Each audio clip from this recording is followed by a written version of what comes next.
Alors, on va continuer comme on était sur le cycle d'approvisionnement. Si je me rappelle bien, on avait généré.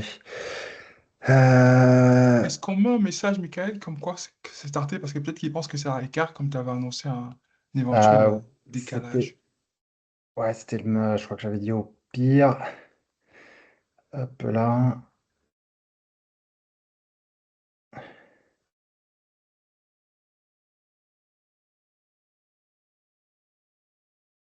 Ah, j'ai marqué je risque. Donc, la, la séance de ce soir peut commencer. Voilà, comme ça laisse le temps de regarder moi, mes master data.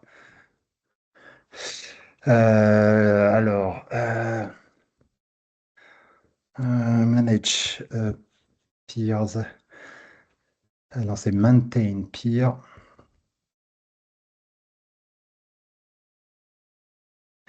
Je vais regarder sur quel code.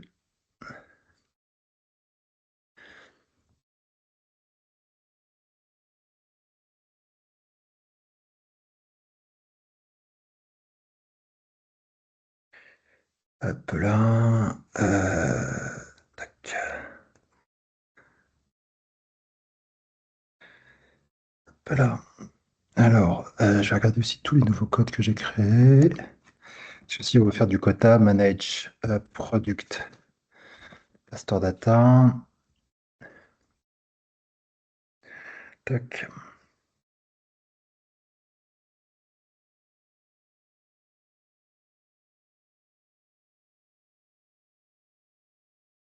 Hop là, tous les tocs. Create. Create. Create on date. Qu'est-ce qui a été créé? Qui a été créé? Date to year.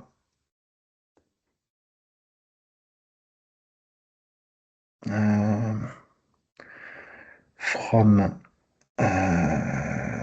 le 1er janvier. Et je vais aller le tour.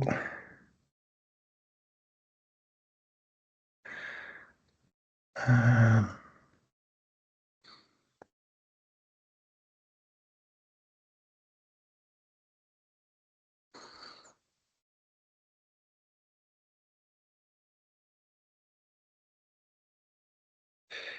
Hop là.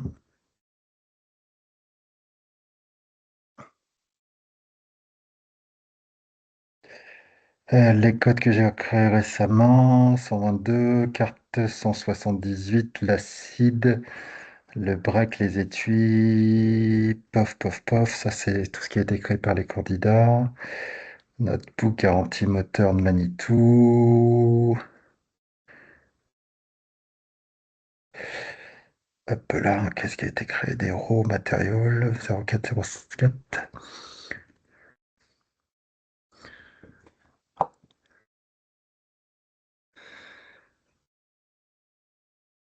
Ok, bon, je pense que les gens vont se connecter.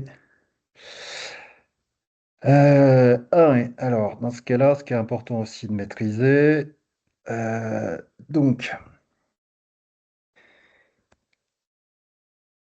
manage quota. Alors, manage quota arrangement. Donc, à la fois, on a vu créer une fiche info achat qui a comme gérer un catalogue tout simplement dans la partie appro. Et là, on va créer ce qu'on appelle un quota. Donc, quand le MRP va tourner, on veut que de facto, le système puisse répartir sur 2, 3, 4, 5, 6 fournisseurs automatiquement une charge. Ça, c'est quand on connaît dès le départ et que l'acheteur a négocié des arrangements pour dire voilà, 80% de mon volume va être sur ce fournisseur principal. Mais je préfère avoir quand même un fournisseur secondaire au cas où mon fournisseur principal soit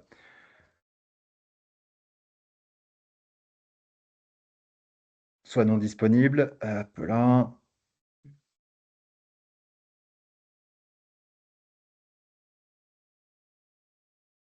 hop.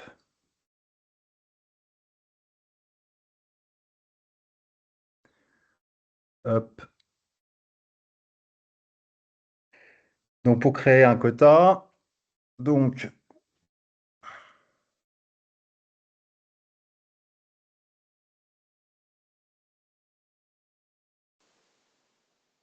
hop là, Bonsoir.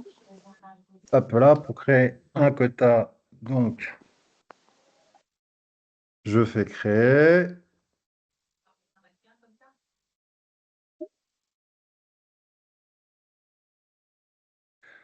Donc, dans mon quota, je définis donc bien sûr l'article que je souhaite répartir automatiquement sur un ou plusieurs fournisseurs. Alors, on va regarder au niveau de notre pompe. On avait utilisé donc oui, donc par exemple une pompe. Je définis la période pendant laquelle le quota est valable. Par exemple, je vais définir que c'est à partir du 1er janvier 2026 jusqu'à, par exemple, la fin de l'année 2026. Après, je clique tout simplement sur créer et je vais renseigner quel est le type de quota. Donc là, est-ce que c'est alors external procurement, c'est-à-dire tout simplement un quota vis-à-vis d'un fournisseur tiers, et internal procurement, on peut très bien avoir une répartition des quotas avec une autre entité du groupe. Donc quand on dit une autre entité, c'est-à-dire une division. Donc, je pourrais très bien avoir des flux à 80%, c'est du STO, hein, du Stock Transport Order. Donc, c'est-à-dire que je me réapprovisionne auprès d'une autre division du groupe, ou bien je m'approvisionne auprès d'un fournisseur tiers. Donc, je peux faire aussi du mix. Donc, par exemple, je choisis approvisionnement externe. Je vais choisir mon fournisseur, hein. Donc, ce fournisseur peut être local ou étranger. Là, ici, si j'avais choisi par exemple internal procurement, bah, j'aurais renseigné tout simplement dans la partie procurement plant, bah, quelle est ma division pour faire le réassort. Je peux définir aussi quelle est la quantité maximum, quelle est la quantité de base. Je peux renseigner après toutes sortes d'informations. Pareil au niveau du procurement, hein, est-ce que ça peut être aussi un quota pour de la consignation, de la sous-traitance ou du stock transfert. Donc là, on est bien sur un approvisionnement externe. Donc après, voilà, je définis l'information. Donc, je remplis d'abord mon premier fournisseur et c'est après que je viendrai définir quelle est la répartition du quota. Donc, par exemple, ici, hein, le quota, je peux très bien dire, ça va être à 90% avec ce fournisseur-là. Je fais après, donc je crée à nouveau créer. Je renseigne, je pourrais très bien dire, cette fois-ci, internal procurement.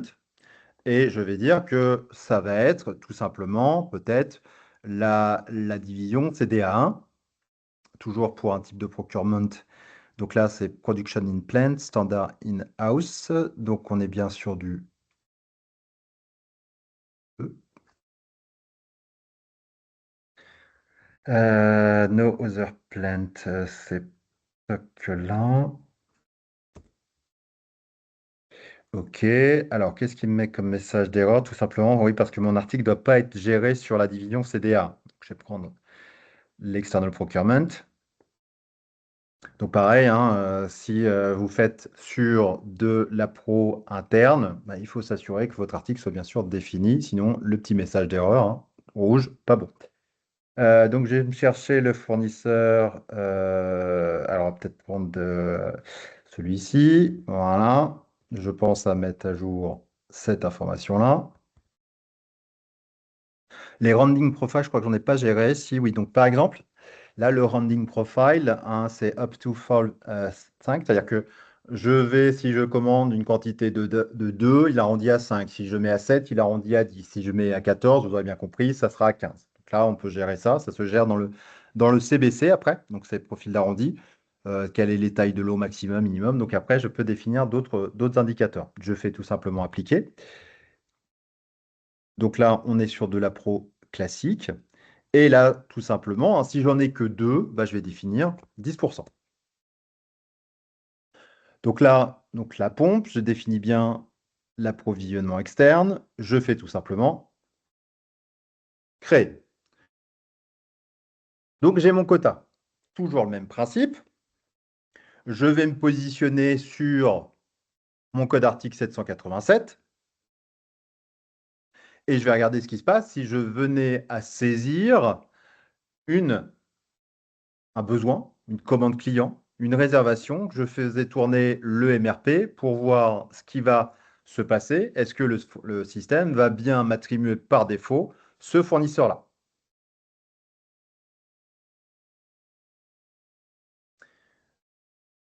Hop là.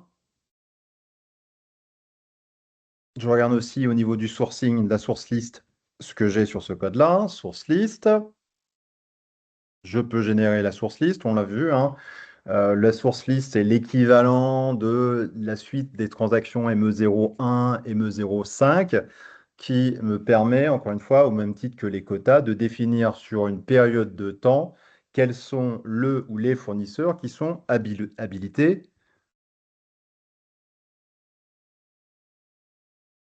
à me livrer de la marchandise. Donc, toujours, hein, je crée une fiche info achat, je crée un contrat, je crée un programme de livraison, je fais après mon sourcing, je fais aussi où je peux gérer après mon quota, ce qui me permet tout simplement après d'automatiser mon processus d'appro, de sorte que quand mon MRP va tourner, si j'ai une source unique, il va m'affecter cette demande d'achat. Si après je dois gérer les quotas, il va me l'affecter automatiquement. Et si je n'ai pas géré de quotas, ben, le système me dira, voilà, à travers ma source list, quels sont les fournisseurs que je peux utiliser dans ma demande d'achat. Donc, je mets par exemple sur la division, hop là, je crois que c'est KPC1. Hop. Donc là, déjà, je fais toujours le petit test run. Je regarde ce que le système va me dire, ce que j'ai sur mon code 787. No selection possible. C'est-à-dire que là, quand vous faites ça, ça ne veut pas dire que le système ne voit pas le quota, mais ici, il va voir tout simplement s'il existe un contrat, un programme de livraison ou une fiche info achat. Donc toujours par ordre d'importance. Quand le MRP va tourner, il va regarder donc s'il y a une gestion des quotas. Après, pas de gestion des quotas, il va regarder s'il existe une fiche info achat. Alors plutôt non, il va regarder s'il y a un contrat ou un programme de livraison, s'ils sont des contrats cadres. Et après, il va regarder s'il y a une fiche info achat. Et s'il n'y a aucun de ces éléments-là, bah, il ne pourra pas attribuer de demande d'achat. Enfin, il pourra générer une demande d'achat sans pour autant attribuer le fournisseur. Vous l'avez compris, l'exception, c'est si j'ai plusieurs sources d'appro où je n'ai pas défini de quota et je n'ai pas défini de fournisseur à traiter, SAP n'affectera pas, encore une fois, la demande d'achat. Donc, je jette un petit coup d'œil sur la couverture de mon article. Donc, toujours réflexe, hein. Soit je suis un ancien qui a travaillé sur de l'ECC et je connais par cœur la MD04, soit maintenant je suis Cloud First et je sais que je dois utiliser les tuiles de couverture. Donc, notamment celle qui est la plus utilisée, un Monitor Material Coverage Net Individual Segment. Pourquoi c'est marqué Net Individual Segment? C'est qu'elle permet de voir à la fois les stocks, enfin la couverture sur du make to order et du make to stock. Elle remplace la MD04, Elle remplace aussi les fonctionnalités d'exécution du MRP, typiquement la MD02. Donc tout ça se trouve dans la même application. La MD02, par exemple, n'existe plus dans le cloud public. Donc la MD02, ça permettait d'exécuter un MRP individuel. Donc là, par exemple, je vais regarder ce qui se passe sur mon code 787. Je renseigne mon code, je fais Go. Donc on va regarder, OK, sur ma pompe. La première vue, je vois ici, donc tout est ouvert, je n'ai pas de rupture. Donc ce qu'on regarde souvent, hein, c'est les colonnes ici, shortage quantity, first shortage on, and shortage duration. En quoi? Le first shortage on, ça vous dit à quelle date vous allez avoir un stock planifié, projeté, on pourrait dire même, en rupture. Quelle est la quantité que vous aurez en rupture et quelle est la période pendant laquelle vous allez être en rupture. Et en plus, vous avez le petit code couleur qui vous indique sur une période qui peut aller jusqu'à 26 semaines, qui vous permet de visualiser assez rapidement les articles qui seront potentiellement en rupture. En rupture, hein, c'est tout simplement un article pour lequel vous avez une demande d'achat, mais vous avez un délai incompressible de réassort, par exemple de 10 jours, vous avez une commande client qui est tombée subitement, et ben vous savez potentiellement que vous ne pourrez pas couvrir le besoin du client. Donc, vous allez avoir un projeté qui va être négatif. C'est pas du stock négatif, hein, c'est un stock projeté négatif. Dans SAP, vous pouvez bien sûr aussi gérer le stock négatif. Très peu de clients l'utilisent, hein, le stock négatif. Je l'ai juste utilisé pour Médecins du Monde, qui utilisent SAP. Les grosses associations utilisent même SAP. Donc, ici, si je passe en plein écran, donc je constate que en stock, j'ai 9 pièces de disponibles. Donc, je vais tout simplement, donc je pouvais créer une réservation. Donc, je vais vous montrer éventuellement comment créer une réservation. Donc, je veux réserver du stock.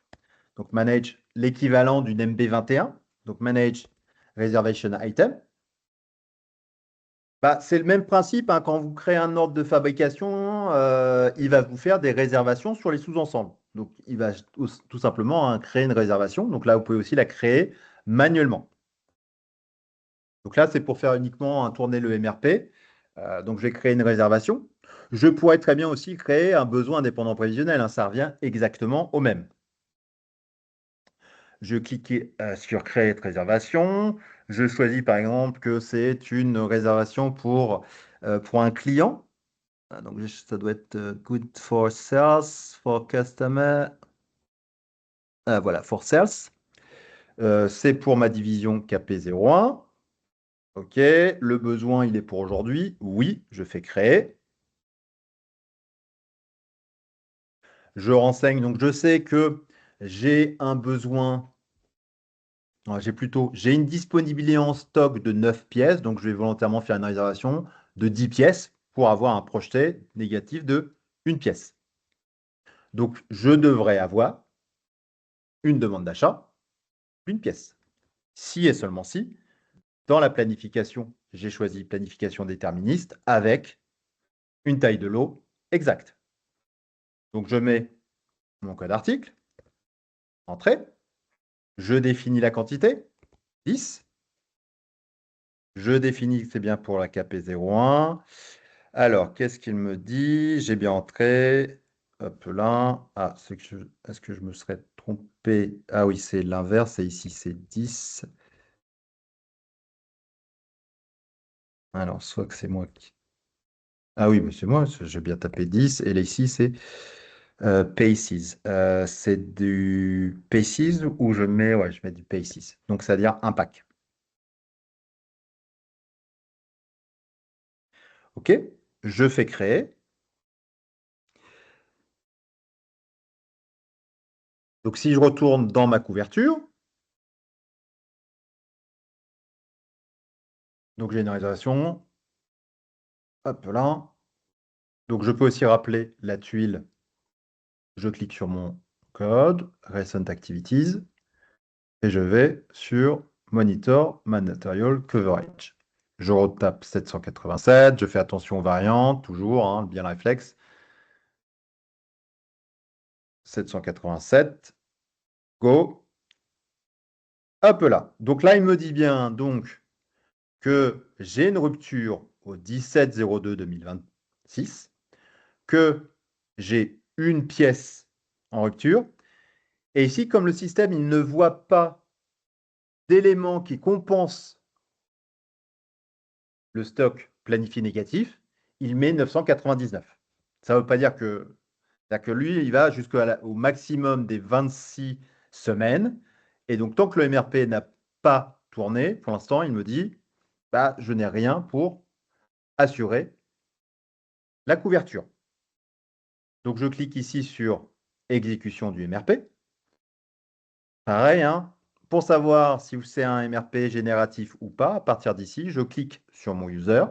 Je regarde toujours dans App Settings. Et dans App Settings, j'ai les paramètres dans mon MRP. Donc, je sais qu'il prend en compte tous les éléments, qu'il prend en compte aussi les éléments de la baume et que je suis bien sur un MRP régénératif et qu'il doit supprimer, recréer les données. OK. Je vois très bien, donc je rentre ici, je suis là, je fais exécuter MRP. Donc le MRP va tourner. Vous voyez là, cette fois-ci, donc je n'ai pas de fiche info achat. C'est pour ça que j'étais tout à l'heure sur générer de répertoire de source appro. Par contre, j'ai géré un quota. Donc, ce qui montre bien que SAP génère une demande d'achat, il va regarder le quota et automatiquement, il va m'affecter ma demande d'achat à mon fournisseur par défaut dans mon quota. Donc, c'est bien MW, donc le fournisseur allemand. Donc, automatiquement, le système, comme on a un ratio 90-10, vous l'aurez bien compris, sur 10 demandes d'achat, 9 vont être pour MWT et une sera pour l'autre fournisseur. Donc, à partir d'ici, je pourrais très bien dire, OK, deuxième règle, j'aimerais bien que le système, donc j'ai mon quota, qu'il m'automatise la conversion des demandes d'achat en commandes. Donc, toujours le même réflexe, pour qu'il y ait une conversion automatique des demandes d'achat en commande, je dois avoir dans la fiche produit et dans mon business partner la zone commande automatique d'activer. Donc, on va faire le même principe. Je supprime pour l'instant cette demande d'achat ou je pourrais la laisser. Donc, on va regarder en premier mon fournisseur, donc mon code fournisseur. Donc, ici, c'est celui-ci. Donc, je prends ça. Alors, je vais regarder si je peux avoir accédé à partir d'ici.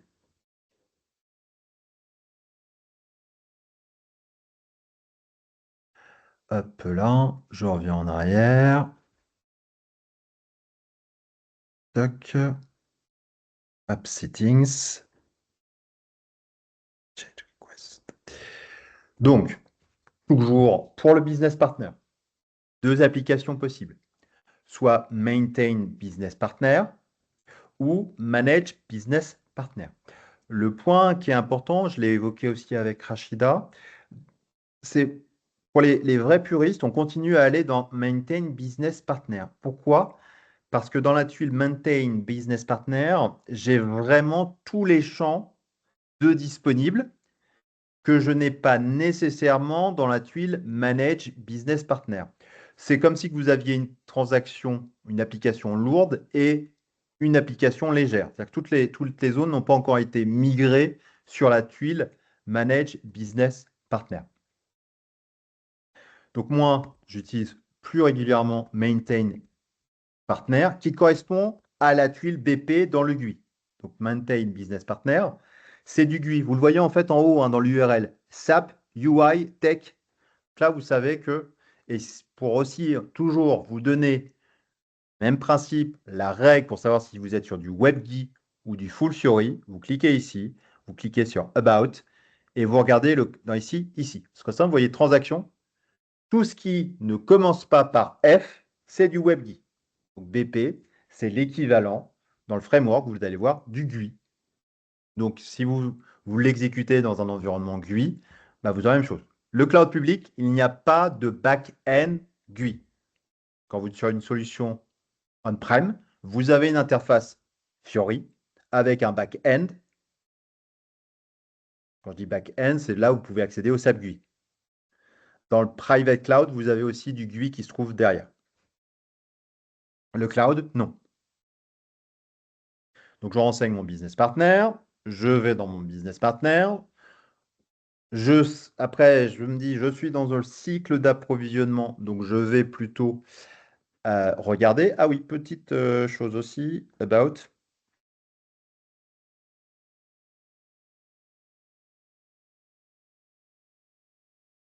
Vous vous rappelez ce que je vous ai dit? Non? 14 février. Février 2026? Voilà. Donc, on est passé sur une 2602. Donc, on n'est plus en 2508. Donc, la migration a eu lieu ce week-end. Donc, tous les gens, enfin, toutes les instances qui étaient sur une 2508 ont migré sur une 2602. Donc là, je vais regarder ça ici. Supplier. Donc, je clique sur fournisseur, je clique sur la partie achat, je clique sur le petit crayon et je vais regarder dans la partie purchasing data en utilisant la barre de défilement.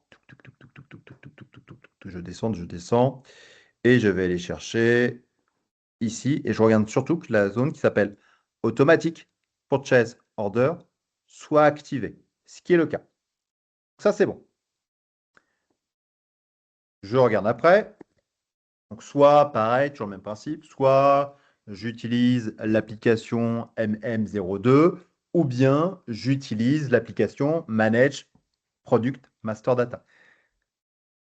Ça se trouve de toute façon dans la fiche article. Donc, je vais dans la fiche article, je renseigne cette fois-ci un peu là. Donc, soit je connais le code par cœur, je fais 787, ou je tape PAMP et il va me dire, voilà, pompe VP3, pompe 787. Je fais entrer, je sélectionne ma vue achat, je sélectionne ma division, je fais entrer et je vais regarder que la zone automatique PO soit activée. Si elle ne l'est pas, quand bien même votre fournisseur a bien la zone commande automatique, lorsque vous allez exécuter l'application, celle-ci n'embarquera pas la demande d'achat. Je fais sauvegarder. Après, ce que je vais faire, c'est que je vais avoir une certaine forme de logique. Je fais le job d'exécution du MRP et après, je vais caler juste après le job de traitement des demandes d'achat en commande. Donc, dans le cloud public, même principe. Vous connaissez tous la SM36, la SM36 Wizard, la SM37. Ça n'existe pas dans le cloud public. Dans le cloud public, vous avez une seule application qui s'appelle Application Job. Donc, je vais chercher Application Job. Pourquoi? L'application Job, c'est l'application chapeau. Vous avez après, individuellement, des applications de schedule automatique purchase requisition to purchase order ou schedule create billing document, mais tout est regroupé dans l'application job. Donc je lance application job. Je voudrais créer un job de traitement de conversion des demandes d'achat en commande. Donc je peux regarder éventuellement s'il existe déjà un job qui a été planifié. Donc je pourrais très bien dire, bon, est-ce que je l'ai nommé par exemple ME59? Parce que des fois, on peut les nommer. Donc voilà, on le voit. Donc ça, c'est le job qui sert de conversion automatique de la demande d'achat. Donc Automatic Creation of Purchase Order from Requisition.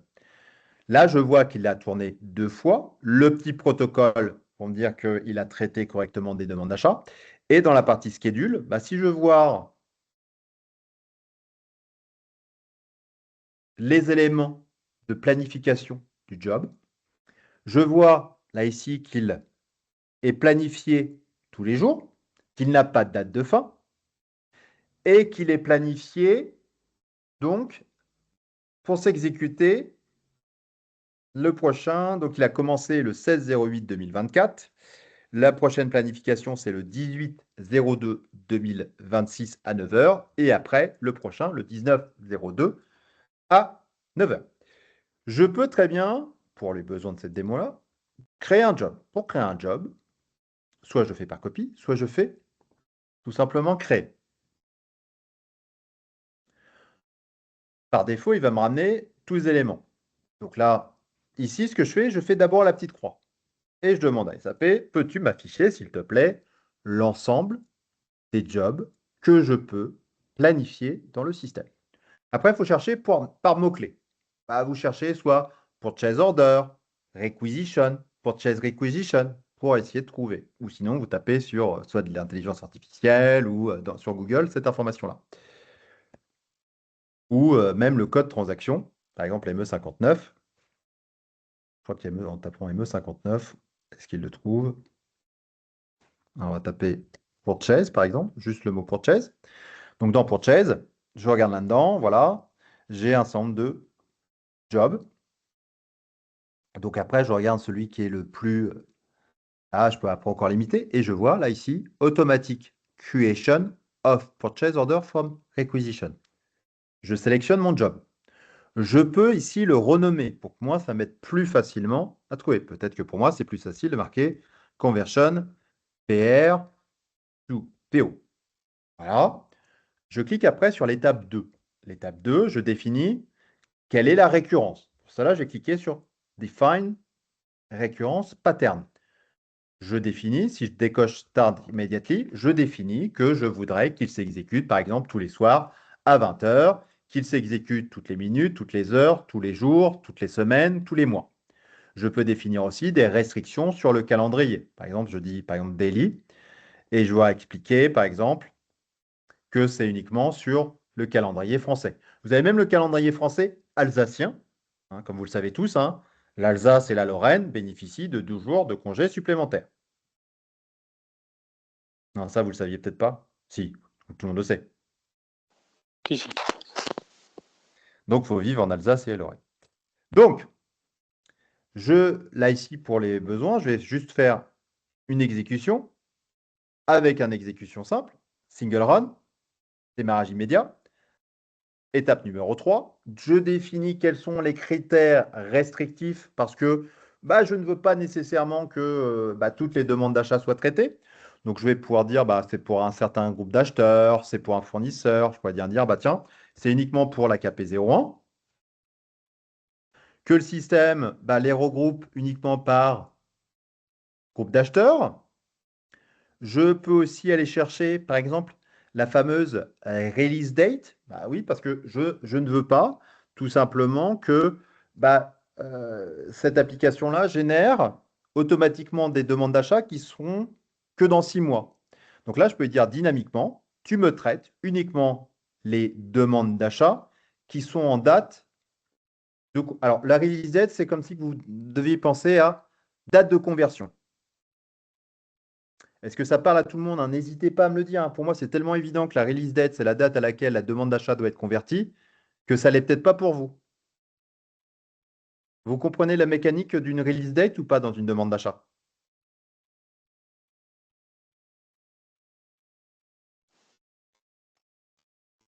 Oui, non. Oui, oui. D'accord. Donc tout le monde sait. Alors, pour rappel, vous avez un T prévisionnel de livraison qui peut se trouver dans l'article, dans la fiche info achat. Le système va calculer par un système de jalonnement que si vous avez besoin de votre demande d'achat le 18 mars 2026, qu'il faut 5 jours en délai prévisionnel. Il va faire 18 moins 5 en se basant sur le calendrier de votre entreprise. Il exclut les 2 jours, samedi et dimanche, parce que c'est fermé. Et donc, il va dire, la date de conversion, c'est 18 moins 5, et s'il y a des week-ends, moins 2. Donc, il faudra que votre demande d'achat soit convertie le 2 mars pour qu'après, quand le fournisseur va recevoir la commande, il vous la livre dans le délai imparti pour couvrir le besoin. Voilà. Donc là, je mets ça ici. Donc, il va ne convertir que les demandes d'achat. Alors, je pourrais très bien mettre dynamiquement, hein, soit les 15 derniers jours, parce que vous pourriez très bien avoir un souci à un moment sur une demande d'achat qui n'a pas été convertie. Donc, c'est-à-dire que toutes les demandes d'achat qui ne seraient pas en release date à aujourd'hui, mais qui seraient dans le passé, il ne les convertirait pas. Donc, vous pouvez très bien aussi avoir un job qui vient épurer les éléments. Et pareil, hein, toutes les demandes d'achat que le système n'a pas traitées, vous regardez le protocole. Et s'il n'y a pas le protocole, vous regardez tout simplement dans l'application de traitement manuel des demandes d'achat, toutes les demandes d'achat qui restent ouvertes. Donc là, j'ai mis à aujourd'hui, je fais check, je regarde que tout est bon. OK, ça a l'air d'être pas mal. Et je fais tout simplement exécuter. Je regarde, hop, je rafraîchis mon écran, le job va tourner. Donc là, il a terminé. Je regarde sur la partie log. Donc là, il m'a dit qu'il n'a pas trouvé de demande d'achat à convertir. Donc, principe. Donc là, je me dis, là, il y a un souci. Je pensais éventuellement retrouver ma demande d'achat. Donc, il faut bien qu'elle soit sur KP01. On a regardé, c'est par là. On a regardé la release date, c'est aujourd'hui. Maintenant, on va regarder les informations qui se trouvent dans notre demande d'achat pour essayer de comprendre pourquoi le système n'a pas identifié de demande d'achat. Donc, je me positionne. Je peux regarder tout simplement sur l'application de traitement des demandes d'achat. Je fais Process, Purchase, Requisition. Donc, c'est celle-ci. Donc, à chaque fois, hein, quand vous avez des montées de version, vous avez des fois aussi le deprecated. Donc, ça, vous pouvez aussi les sortir des catalogues, tout ce qui est deprecated. Ici, je vous montrerai après hein, pour identifier toutes celles qui sont en deprecated. Donc, je fais Purchase Requisition. Je vais regarder toutes les demandes d'achat qui sont à traiter. Donc, première chose à faire, je regarde toujours ici, au niveau de mes filtres. Donc, je retire les différents filtres. Je garde uniquement la division.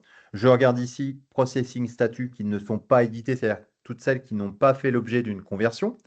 Je regarde éventuellement sur mon article pompe, parce que je veux uniquement visualiser les pompes. Donc, je pourrais très bien faire ici Go pour voir toutes les demandes d'achat. Je peux, et après, dire au système que tu mets éventuellement Release Date Today.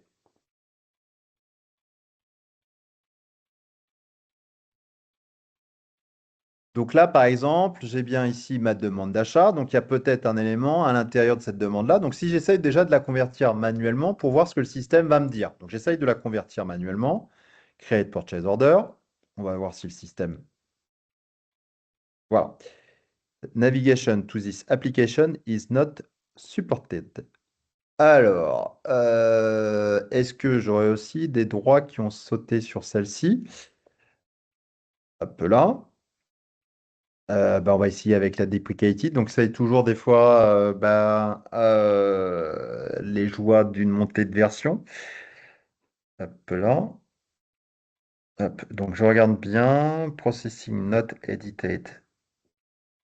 Il y a bien le fournisseur. Je refais un petit essai. On va bien voir. N'est plus supporté. Bon.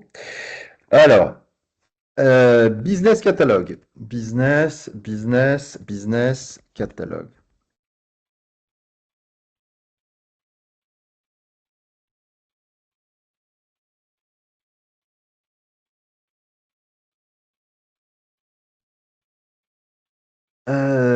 Depreciation release.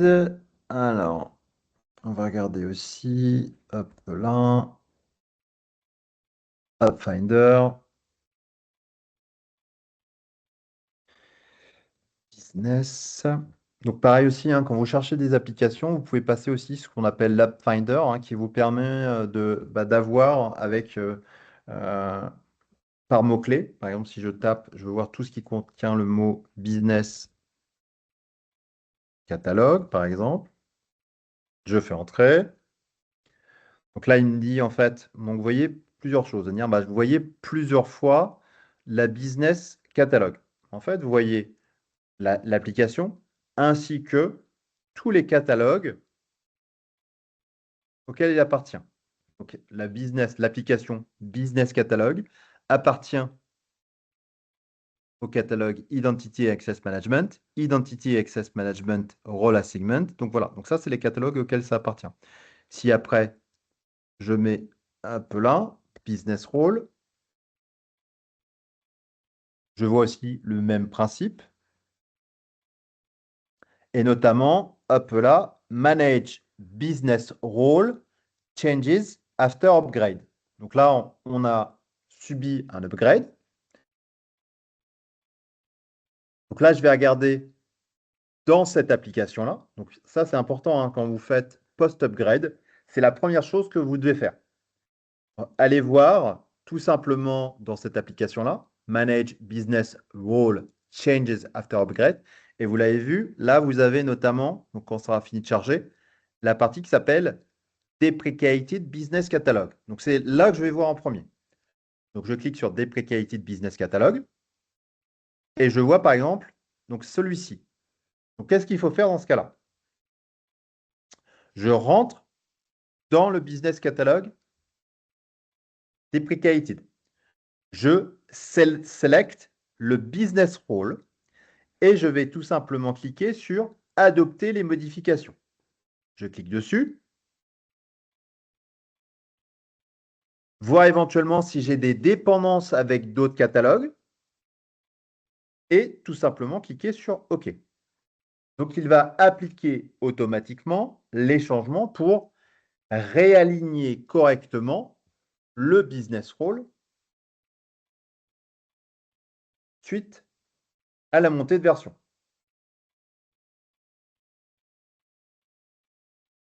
On va attendre. Après, il faut regarder. Donc là, sur la process, on va regarder sur. Donc, en attendant qu'il se mette à jour, on a un souci. Donc, même principe, j'ai un message qui est bizarre. Hop là. Même principe. Comme vous avez tous un S-user. Donc, ce qui est pas mal, c'est comme j'ai un S-user, quand je suis face à un message. Je vais montrer aussi comment utiliser dans ce cas-là OSS. Donc, je suis ici. Je fais Recent Activity. Je refais Process Purchase Requisition. Je regarde ici, tout simplement, hop là, toutes les demandes d'achat. Je ne me focalise pas nécessairement que sur celles qui étaient sur mon code article. Donc, je sélectionne. Il faudrait que je regarde celles qui sont avec, hop là, avec un fournisseur attitré. Est-ce que j'en ai? Celui-là, il y en a plein dans le système qui doivent traîner.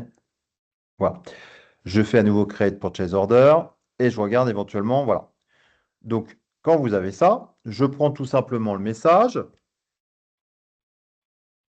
on CTRL-C, je vais ici et je vais par exemple sur SAP Fourmi, ou je peux très bien taper ici dans la barre de recherche SAP OSS. Vous avez ici, donc SAP sur, donc ici, hein, Welcome to the SAP Support Portail. Donc, c'est le portail qui vous donne accès notamment à l'ensemble des notes, des documentations. Donc, c'est comme voilà, le Learning Hub plus le S-User vous donne accès ici. Donc, avec les accès que je vous ai donnés. Donc, ici, avec, par exemple, mon S-User. Donc, j'ai utilisé mon S-User avec le Learning Hub.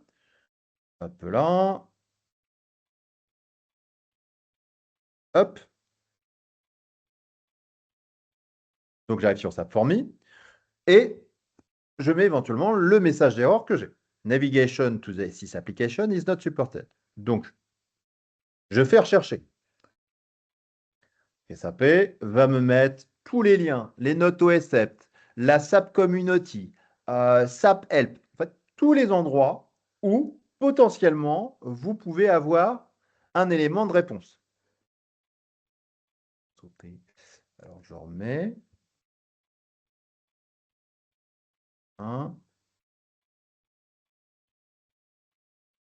Donc voilà. Donc là, il vous dit, en plus, il y a une, voilà, avec l'intelligence artificielle, il vous met éventuellement un élément de réponse. Après, le point important, donc sur votre gauche, pour le lire. Là, ici, c'est toutes les informations. Donc, il a trouvé par rapport à ce message-là qu'il existerait 54 201 notes OSS avec le terme Navigation to this application is not supported. Donc, vous allez faire le principe de l'entonnoir. Le principe, hein, c'est de se dire, 1, quelle version de SAP c'est? Donc, je regarde dans la partie ici, Product, bah, je vais regarder et d'exclure, par exemple, SAP ERP Central Component, c'est de l'ECC. Je regarde uniquement les produits qui sont en cloud public. Donc ici, par exemple, si je regarde cloud, alors ils appellent toujours ça, hein, alors le vrai nom maintenant, ils appellent ça Cloud ERP, mais pour l'instant, ils n'ont pas changé les dénominations. Donc en fait, je regarde ça ici, hein, c'est SAP S4HANA Cloud Public Edition. Et SAP aime bien changer les noms, donc la dénomination, alors que je ne me trompe pas de module, hop là, dans le produit, CTRL V, voilà.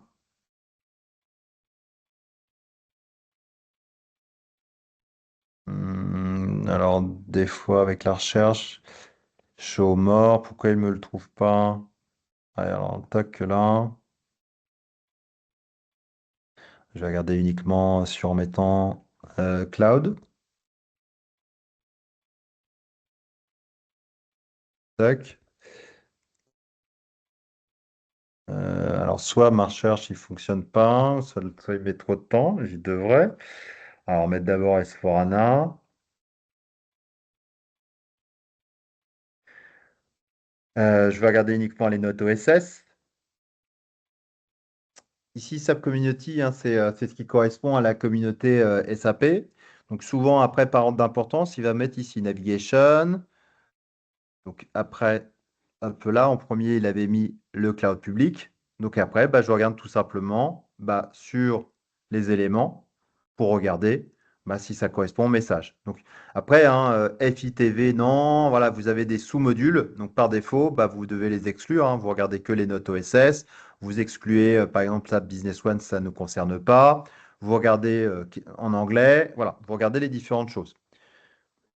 Ou des fois, bah, vous avez tout simplement à aller ici sur un moteur de recherche, vous mettez ça, vous faites entrer et il vous dira éventuellement bah, les notes OSS. Et comme vous avez un accès à sa fourmi avec le S-User, bah, vous aurez directement accès à la note OSS dans son intégralité. Si vous n'avez pas de S-User, vous ne pourrez pas voir le détail sur sa fourmi. Donc ici, hop là, ça a été mis à jour. Donc je n'ai plus de catalogue. Deuxième option, c'est de se dire ici, là, il dit la navigation n'est plus supportée. Donc, je peux regarder. Donc, moi, je devrais avoir accès à l'application Manage Purchase Order. Ou je pourrais regarder. Donc, je vais regarder aussi d'autres options. Donc, c'est peut-être un problème de droit. Toujours même principe. Je vais sur la librairie SAP. Je regarde l'application Manage Purchase Order. Version 2, je regarde que je suis bien sur du cloud public, je regarde bien que je suis sur une 2602, je vais dans Information, alors partie configuration, je descends et je regarde notamment au niveau des business roles. Alors, le plus souvent utilisé, vous regardez avec Purchaser, donc là, vous avez notamment celui-ci, toujours le même principe, je prends le rôle, je vais ici, je vais regarder dans Business B catalogue. Je vais regarder éventuellement si quelqu'un n'a pas touché éventuellement au catalogue. Donc, je regarde ici comment sont nommés les business catalogues. Donc, ici, le business catalogue, c'est ici. Alors, hop là, on l'a certainement nommé ZBR. Donc, les règles de nommage, souvent, c'est un Z.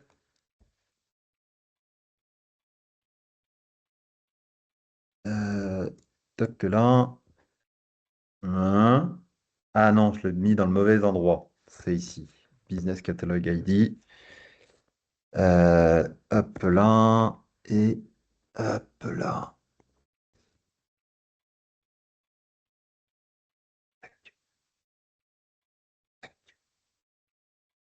Business Catalog. Hop là. Alors là, c'est moi qui. Business Catalog ID. SAP, Business Catalog ID. Bah oui, c'est bien pourtant celui-ci. Pourquoi il ne le voit pas? SAP PR. Alors là, Purchaser.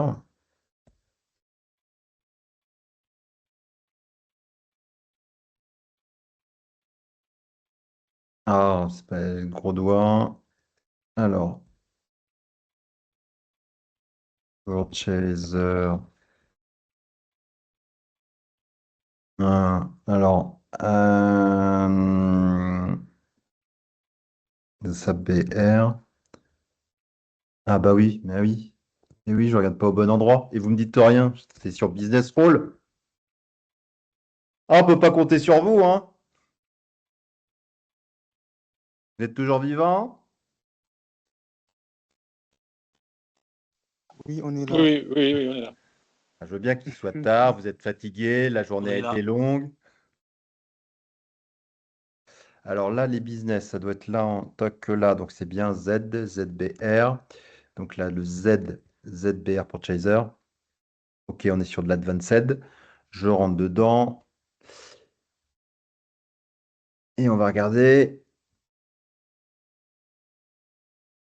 Alors, je n'ai pas de restriction. Je n'ai pas de restriction sur celui-ci. Donc là, hop là. Hop, il est bien actif.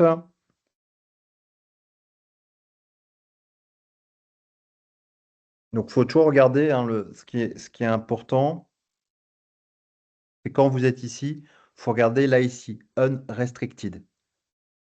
Là ici, quand vous voyez ça, c'est comme si vous aviez un SAP All pour ce business catalogue. C'est-à-dire que je ne mets aucune restriction sur une division, sur une organisation d'achat au sein de ce business role.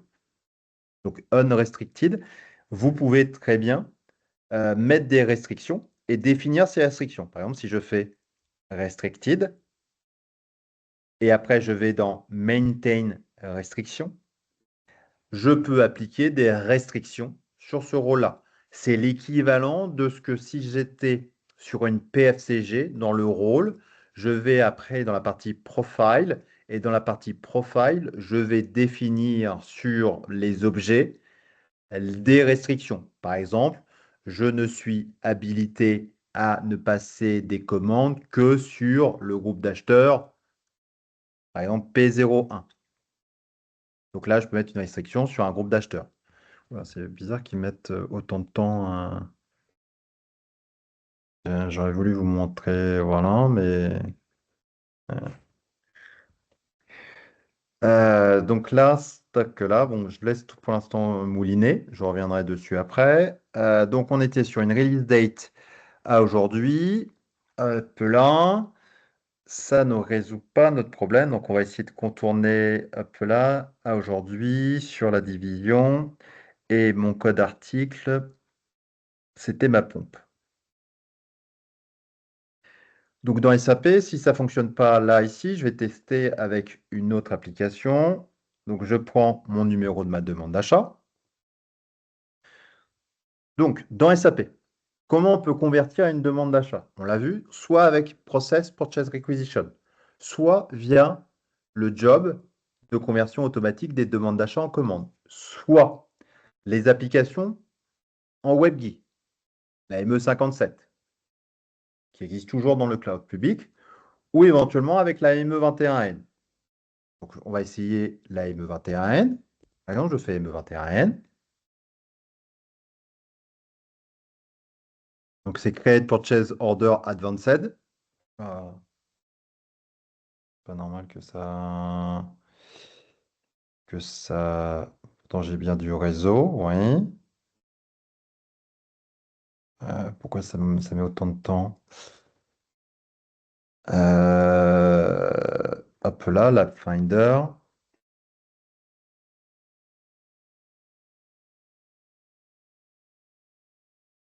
C'est pas normal que ça.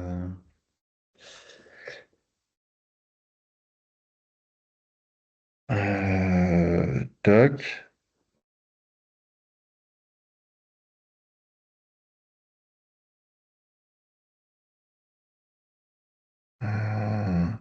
OK. ME21N. OK. Créer commande avancée. Ben, comme vous pouviez le faire avant, donc je peux éventuellement passer par ici. Je peux regarder, aller rechercher ici en regardant mes demandes d'achat. Pareil, pour que le système puisse aller voir, ici, vous avez dans les données personnelles pour dire au système, peux-tu aller me voir toutes les demandes d'achat, hop là, demandes personnelles qui ont été faites depuis hier. Bon, ça c'est parfait. Je vais aller chercher ici Purchase Requisition parce que ça a été généré par le MRP. J'enlève ici, toc là, et je lui demande, affiche-moi la demande d'achat suivante que j'essaye de convertir manuellement. Je fais exécuter, il me ramène ma demande d'achat. Je clique ici sur les deux petites feuilles pour dire je reprends. On va regarder s'il me met un message rouge. OK. Donc là, la première chose que je constate, c'est qu'il n'arrive pas à ramener deux prix. Pareil, je vais regarder. Hein. Non. Donc là, pourquoi il n'a pas ramené de prix? Est-ce que vous avez une idée?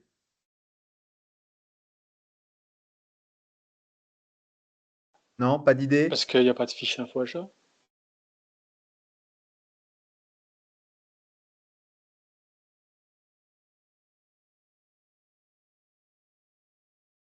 Alors, Il n'y a pas de fiche info achat. déjà, Non, il ne peut pas ramener de prix parce que aussi, tout simplement, on n'a pas créé de fiche info achat. Donc, la fiche info achat, c'est ça. Il ramène le prix. Et après, dans la partie de gestion, on peut lui dire, lorsqu'on va faire la conversion dans la valuation price, ici, PO price, si je choisis par exemple d'adopter au prix brut, on va faire la petite sauvegarde. Là, par exemple aussi, il lui manque des données. Lui nous dit déjà une première chose. OK, tu as géré peut-être un quota, mais je te rappelle que tu n'as pas défini de fiche info achat. En plus, tu n'as pas renseigné de groupe d'acheteurs. Ça veut dire que surtout au niveau de vos master data, il y a quelque chose qui n'est pas correct. Donc, ce qu'on fait toujours quand on est face à ce genre de message d'erreur, c'est de se dire, OK, plutôt que de le faire manuellement, je pourrais le faire. Hein. Je vais dans la partie Source of Supply, j'ai bien un fournisseur attitré et je peux renseigner ici, dans la partie Purchasing Group, je pourrais très bien renseigner mon groupe d'acheteurs. Je pourrais très bien mettre ici, voilà. Je fais ça. Dans ce cas-là, ma demande d'achat, elle est correcte. Moi, ce que je veux faire, c'est à chaque fois de me dire, déjà, je vais m'assurer au niveau de la fiche article ou de ma fiche info achat que j'ai bien ces informations-là. Donc, je vais toujours au niveau de mes données de base, je renseigne ma pompe, je fais entrer, je sélectionne la vue achat pour ma division et je regarde dans la partie groupe d'acheteurs de toujours avoir une valeur par défaut. OK, ça c'est la première chose. Après, deuxième chose, le système a besoin, même principe, j'ai peut-être géré un quota, mais le quota ne me dit pas quel est le prix auquel j'achète ma pièce à mon fournisseur. Le prix que vous avez vu dans la demande d'achat, c'est le prix de valorisation. Le prix de valorisation, ce n'est pas le prix auquel j'achète, c'est le prix lorsque je vais réceptionner de mon produit. Là, on est sur une matière première, donc ça sera du PMP. Quel est le prix à l'intérieur de mes stocks de ma référence? Il servira notamment quand vous allez faire pour la partie PP votre calcul de coût de revient, de prendre en compte les éléments, notamment le PMP ou le prix standard. Donc j'ai bien un prix de valorisation. Donc ça, c'est-à-dire que mon article est bon. Maintenant, même principe, il me manque une fiche info achat. Donc je vais faire vite fait, Manage Purchase Info Record, soit ça, ou je peux utiliser le Migration Cockpit. Donc pareil, vous pouvez très bien récupérer des fiches d'info achat qui existent dans les environnements autres et remplir le Migration Cockpit et faire un réimport. Donc là, Purchasing Info Record. Donc là, c'est pour vous montrer que ça va super vite. Si je fais individuellement, je me rappelle, OK, je cherche à créer une fiche info achat avec, premièrement, mon article, c'est une fiche info achat standard. Donc, achat standard. C'est pour l'organisation d'achat KPC1. OK, c'est pour mon fournisseur MWT. Donc, on se rappelle, on avait choisi un fournisseur dans le répertoire. Je mets mon code article. C'est ma pompe. Non, ce n'est pas cet article-là. C'est ma pompe divin. OK, je fais entrer. OK, il me ramène les valeurs par défaut. Pouf, pouf, pouf. C'est bien, hop là. J'ai même pas besoin de mettre regular supplier puisque je définis un quota. Et surtout, hop là, price tag là, le point important, délai de prévisionnel. C'est notamment avec cette date-là que le système va calculer après quelle est la release date. date à laquelle on a un besoin, la réservation est un besoin, le besoin indépendant prévisionnel est un besoin, la commande client est un besoin. Après, ce besoin-là, il a une date. Le client va demander une date, il va prendre en compte le délai prévisionnel et il va dire à quelle date je dois convertir ma demande d'achat en commande. Toutes les autres éléments là, ici, les 5, ils leur amènent bien de l'information de la fiche article. Coût de récip basé sur la fin. Toc, j'ai besoin d'une confirmation, livraison en 30, automatic sourcing. Et surtout, le point important, il se trouve ici, condition. Je définis. Donc, on a vu qu'on avait un PMP à 17 euros. Donc, là, ici, je vais acheter à mon fournisseur, voilà, à 17. Je fais créer.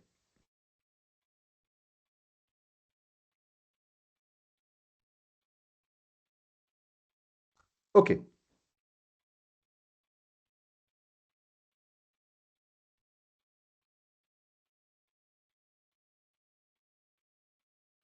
Purchase requisition. Requisition. Default.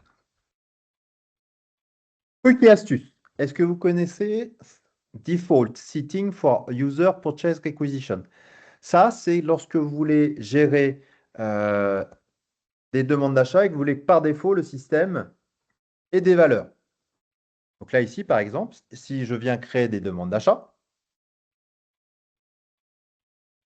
je peux éventuellement dire à chaque fois quand je fais la Manage Purchase Requisition. Je veux par défaut, il me ramène KP01, KPC1. C'est l'équivalent de ce que vous aviez quand vous êtes sur le GUID, la ME51N, et que vous cliquez sur Default Parameter. Donc là, c'est les paramètres que je vais avoir par défaut quand je crée une demande d'achat, pour les cas de figure où je crée les demandes d'achat. Le point important, hein, une demande d'achat comme une commande d'achat, c'est l'exception, la création manuelle. C'est jamais la règle. La demande d'achat doit toujours être générée par le MRP, doit être convertie par des transactions. Ça. Et on va dire que les demandes d'achat ou les commandes manuelles, c'est pour tout ce qui va être les frais généraux. Donc là, KPC, détermination, c'est bien un type de commande NB, hop là. Donc ça, c'est uniquement, encore une fois, lorsque je gère des commandes d'achat manuelles, pour avoir des valeurs par défaut. Si vous dites, bah, quand je crée des demandes d'achat, bah, par défaut, c'est toujours des commandes d'achat imputées. Donc je pourrais très bien définir, bah, ici, les paramètres. Bah, quand je crée, c'est toujours sur un centre de coût. Bah, donc je peux aller chercher TOC, là, je vais aller chercher sur projet, c'est du cas. Je vais mettre ça ici. Et quel est mon centre de coût ou quel est mon WBS? Voilà. Donc ça, c'est pour être sûr que je n'ai pas à ressaisir à chaque fois ces informations-là. Hop. Donc je retourne sur la partie process. Non, c'est que là. Si, c'était bien ça. Process Purchase Requisition. Là, ici, Assign Process Purchase Requisition, c'est l'équivalent de la ME57. Ça, c'est les deprecated. Et ça, c'est ce qui correspond à la V2. Donc, on a dit, tac, là, map, tac, je crée. Il faudra que je regarde ce qui bloque à chaque fois, hein, toujours ici. Hop, on va repasser par l'ancienne. On va passer par la ME, justement sur la Assign End Process, tac, là. Il y en a qui ont déjà utilisé par la ME57. Donc ça, c'est ce qu'on utilise, hein, c'est la partie WebGui. Process Purchase Requisition, c'est la Fiori. La ME57, c'est ce qui correspond à Process Purchase Requisition, mais dans un environnement GUI. Je vais mettre mon code article. Donc ça, c'était ma demande d'achat. Hop là, sans groupe d'acheteurs, KP01, exécuter. Est-ce que elle est assignée? C'est bien de l'ALV. Si je ne retire pas tout, exécuter. J'aurais pu peut-être limiter uniquement cette top-là. Pourquoi il ne voit pas? On est bien sur de l'ALV. Hop là. OK. Donc là, comment fonctionne cette application-là? La partie supérieure, vous permet de regrouper toutes les demandes d'achat par fournisseur. Donc ici, vous avez une demande d'achat. Là, ici, les informations que si vous voulez modifier dans la demande d'achat, je me positionne sur l'élément. Et là, il va me regrouper tout. Je fais le petit bouton ici qui ressemble à un nucléaire, Create Purchase Order. Il vous met ici dans la partie à gauche la demande ou les demandes d'achat, si j'en avais plusieurs. Je sélectionne ici. Donc, je sélectionne ma demande d'achat et je clique ici pour reprendre. Donc là, il y a vraiment, je crois qu'il y a un souci sur une des applications. Donc, je regarderai tout simplement, hein. Donc, si vous êtes bloqué sur la conversion des demandes en commande, voilà. Toujours avoir en tête qu'il existe plusieurs applications qui permettent de convertir et de regarder celle qui pose. Donc là, on a peut-être sur la Manage Purchase Order. Donc, je suis ici et j'ai juste à cliquer après sur le bouton sauvegarder qui se trouve en... Alors là, c'est bizarre que je n'arrive pas à y accéder. Alors, je vais faire Purchase Order Save. Et là, il va me générer une commande d'achat. Voilà. Donc, hormis le petit souci sur une des applications pour lesquelles je dois investiguer. Voilà. Donc, on a vu comment gérer un quota, une réservation, exécuter un MRP.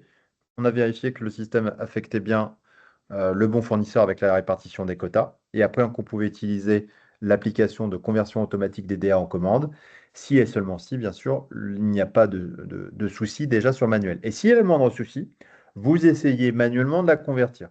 Et si le système, vous n'y arrivez pas manuellement, c'est typiquement ce que l'application a essayé de faire en arrière-plan, elle n'arrivait pas à faire à l'écran. Donc là, bah, il faut regarder pourquoi j'ai le petit message Process Purchase Requisition n'arrive pas à fonctionner. Donc il y a peut-être un souci sur un des rôles. Donc, je vous tiens au courant. On voit déjà qu'il mouline comme ça, c'est pas normal. Des questions? Oui, oui, oui. Vous m'entendez? Non. Ah, vous m'entendez? Oui. Vous m'entendez ou pas?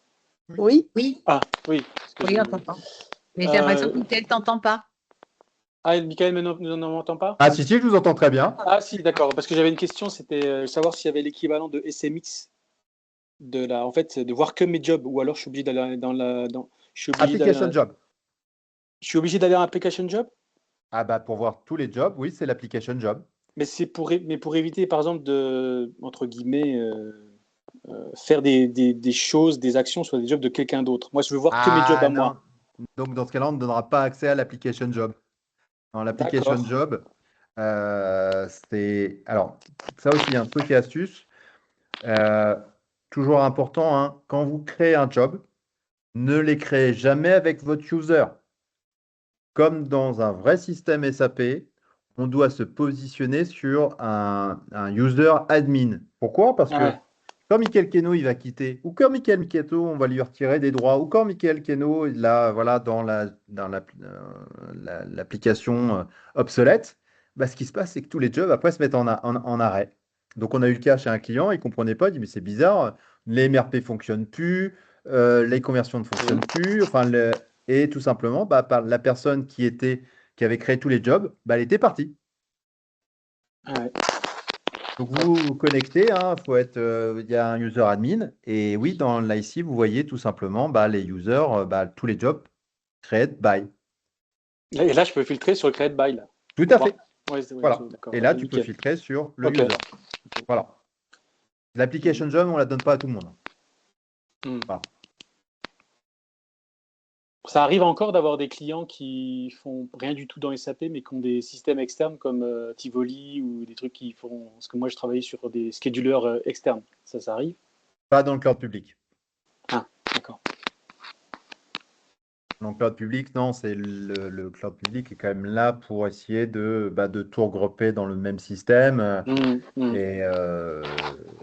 Et même d'avoir plus, hein. Là, typiquement, on a eu un échange tout à l'heure avec un client.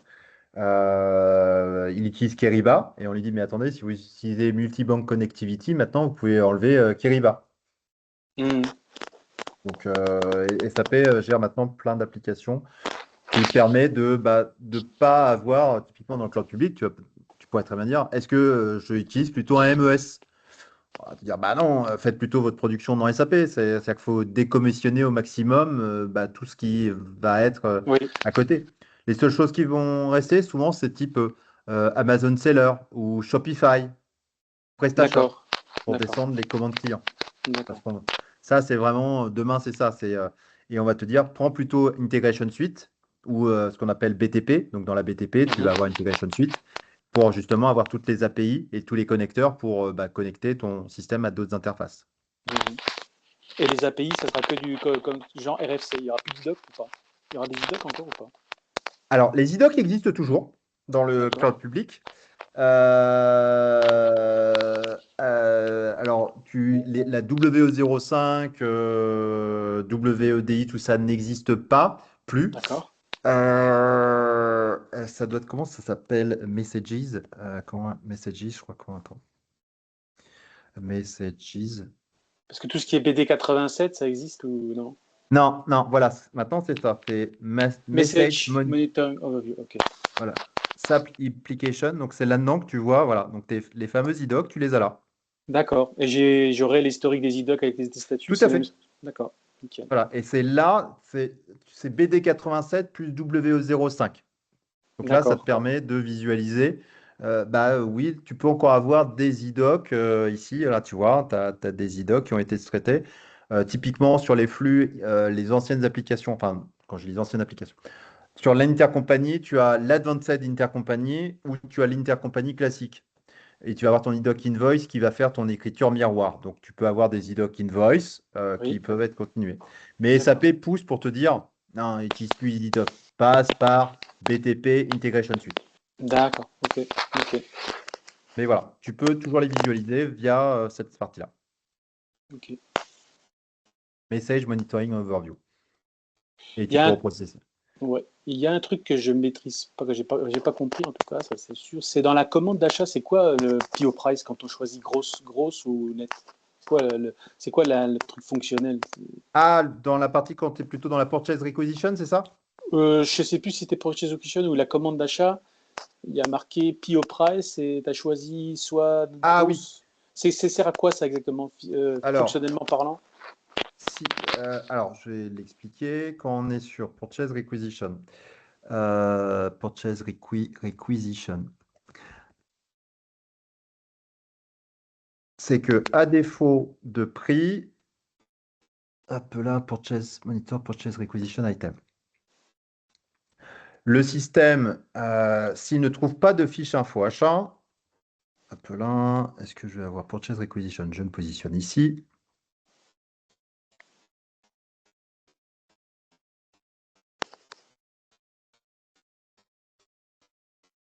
Pour ne pas bloquer la conversion de la demande d'achat en commande, on peut dire au système que soit il reprend, alors dans la partie valuation, je me positionne edit.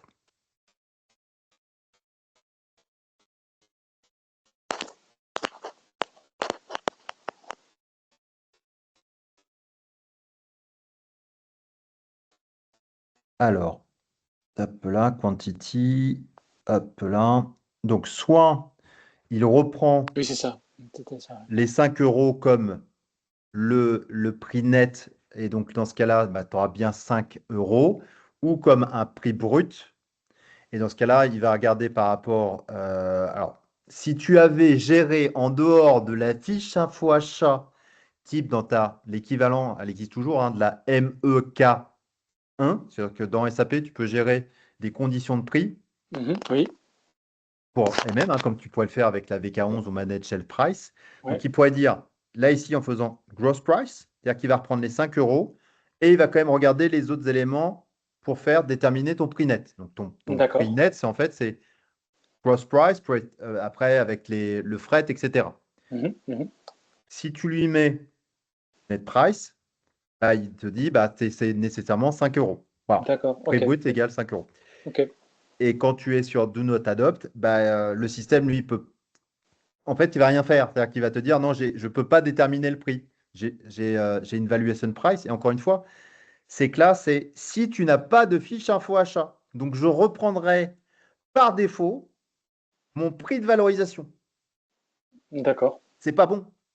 Parce Ouais, que c'est pas bon. l'État, souvent, on va te dire non, non, alors ton valuation price, si tu es au PMP, oui, il va être au plus proche de ce que tu vas être dans ta fiche info achat parce qu'il est mis à jour automatiquement. Mais tu dois être toujours sur Do Not Adopt parce que tu dois avoir ton sourcing qui a été fait correctement. D'accord. Hmm. Là, on était dans le cas de figure, j'avais géré un quota, pas de fiche info achat. Donc, c'est que vous compreniez aussi la mécanique, c'est-à-dire gérer un quota, c'est bien, mais si je n'ai pas géré derrière un contrat et une fiche info achat, je n'ai pas de prix. Donc, au moment de ma conversion, le système, il dit, bah oui, mais t'es bien gentil, certes, tu as un prix de valorisation, mais moi, je l'achète à combien? À combien? Alors, voilà. Mais si j'avais fait, par exemple, ça, le système aurait repris mes 5 euros comme prix d'achat. Là, je lui dis, mon prix de valorisation, c'est mon prix net. Et si j'ai plus derrière, voilà. Mais encore une fois, cette zone-là doit toujours rester sur Do Not Adopt. D'accord. D'autres questions? Oui, je vais avoir une question. Au début, on paramétrait Donc, de toute façon, demain, on continue et n'hésitez Ah. pas après. Il y a Romuald, je crois qu'il y a une question. Ah, Oui, j'avais une question, pardon. Romuald? Ouais. Au début, on a paramétré le quota en mettant 90% aux fournisseurs externes et 10% en interne. Moi, je me suis attendu à voir des messages de Roussi, là, de 90%. Allô, allô? Allô, Oui, nous, on l'entend. vous m'entendez? Ah, moi, je n'entends pas du tout, moi. Ouais, nous on Ah. l'entend, mais nous on l'entend. Ah, donc quelle est sa question? Parce que moi, je vous entends vous, mais pas lui. Bah, je vais peut-être l'écrire ou peut-être de Max, comme vous voulez. Non, mais tu Bah, peux je disais l'écrire qu'au début, on a paramétré un quota en disant C'est bizarre quand même que je 90% ne en l'entende externe, pas. C'est quand 10% en même. interne. Ah, dans la conversation, tu peux écrire peut-être. ouais, je vais l'écrire. Bon, peut-être demain aussi, là. Il va l'écrire dans la conversation. Ouais, je vais D'accord. l'écrire. Non, parce que vous auriez pu le relayer, ça allait certainement plus vite que qu'il Mais en fait, tape. c'est ça. Je veux dire, alors en fait, on a fait un dispatching au début, 90% en externe, 10% en interne. Et je vois pas ce dispatching-là Ouais, pourtant, il y a son micro au qui est final, en ouvert. fait, C'est quand bizarre que je on... n'entende pas. Donc, Michael, ce que dit Romuald, il dit voilà, on a fait un dispatching sur le quota de 90-10, on a fait ça. Oui, tout à fait. Mais il n'a pas vu apparemment, il n'a pas vu le dispatching dans la coverage, Dans là? dans la material coverage. C'est ça, Romuald? En Ah, fait, bah je si, pensais voir... pourtant, je l'avais montré hein, dans la partie. Alors, si je retourne ici, Il me semble que matériaux. c'était bon. Hein. On n'a pas Ouais. votre écran. Ah, Il n'y a faut plus l'écran, il n'y a retourner. plus l'écran par contre. Hop là. Hop là. Donc, si je retourne coverage. Oui, et en même temps, Roméo. Tac là. C'est ça, Romuald, hein, c'est ça qu'on a compris? C'est ça Non, en fait, je pensais voir une demande d'achat, Donc, justement, la de pompe, je vais 90% et ici. une STO de 10%. C'est ça que... Ah non, Ouais, c'est pas ça. C'est pas ça. Le quota, c'est j'ai un besoin, on va dire de 100. Et ben le quota, ce qui va faire un besoin indépendant de 100 ou une commande client de 100. Le quota, ce qu'il va faire, c'est qu'il va dire, je vais prendre 90 pièces du supplier A et 10 pièces du supplier B. C'est ça. Lui, il va faire la règle de 3 à 2, 4 à ta place. Donc, si on définit une règle 90 pour un fournisseur, 10% pour l'autre, même principe. Hein, si j'ai une quantité de 100, lui, il va plutôt fonctionner à chaque fois, se dire sur 10 commandes, il y en aura 9 pour MWT et une Voilà. pour l'autre. Ça. Donc, à chaque fois, hein, si je regarde là dans mon quota, derrière, hein, j'ai fait celle-ci. Je retourne maintenant dans Manage Quota Arrangement.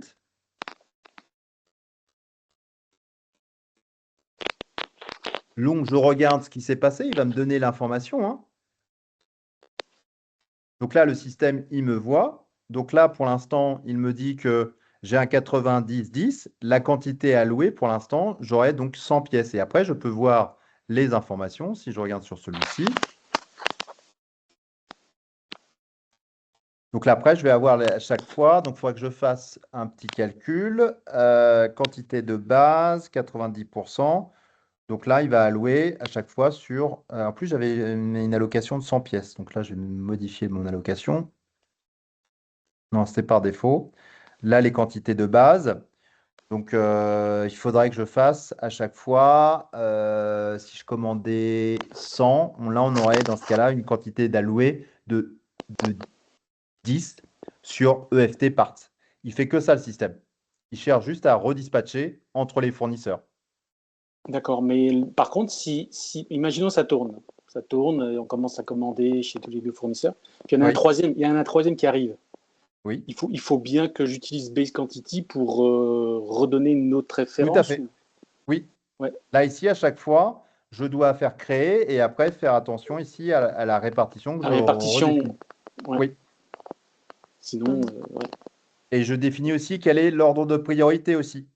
Tu vois, quand tu as du 50-50, tu peux dire, voilà, le priorité, c'est sur tel fournisseur. Ah oui, oui. Et c'est bon, Romuald? Je pense que j'ai manqué une étape. Je vais regarder la vidéo après. C'est pas grave. Je vais regarder la vidéo après. J'ai manqué une étape, je pense. Roméo, tu avais une question? Non, moi c'est bon là. Ok. Moi, je reprendrai le replay parce que je voulais l'avoir, la partie quota. Ouais. Donc n'hésitez pas aussi à alimenter sur les sujets, hein, comme ça moi je peux ça, je ferai une partie, alors de façon générale aussi, hein, pas que sur l'ERS, l'ERS, comment générer aussi le down payment dans les achats, comment gérer ce qu'on appelle les calendriers de facturation dans les achats, si vous pouvez gérer des calendriers de facturation. Donc comme ça le down payment, ça permettra aussi de faire de l'intégration avec la finance. Voilà. Voilà pour ce soir. Merci. Donc le replay demain. Voilà. Et le compte rendu demain aussi.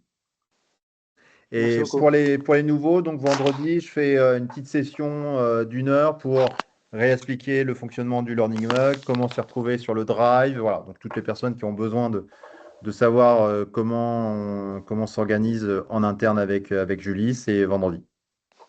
Parfait. Voilà. Parfait, nickel. Merci beaucoup. Pas de rien. Merci beaucoup. Très bonne soirée à tous. Bonne soirée. Merci, bonsoir. Bonne soirée, bye bye. Bonne soirée. Bonsoir. Bonne soirée à tous.